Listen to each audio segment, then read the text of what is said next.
Visiblement, Caitlin Clark a sauvé le basket féminin et la WNBA. Son début de carrière est un mélange de jalousie et de bizutage qui parfois se passe mal. Vous me direz que c'est logique puisque Caitlin Clark a changé la face de la WNBA. La ligue surfe sur cette vague et augmente ses revenus grâce à elle. Avec elle, évidemment, plus d'intérêt. Le prix des places pour aller voir les Indiana Fever, l'équipe qui a drafté Caitlin Clark en 2024, ont flambé. Mais encore que les deux matchs féminins les plus regardés de tous les temps concernent Caitlin Clark. Tout d'abord cette année entre Indiana et les New York Liberty avec plus de 2 millions de téléspectateurs.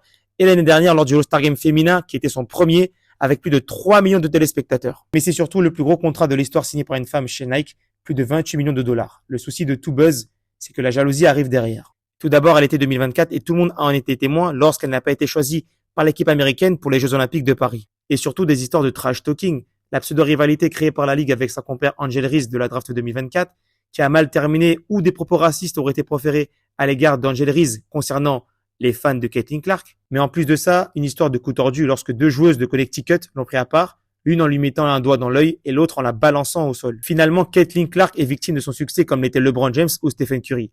Et c'est la difficulté d'être un talent générationnel.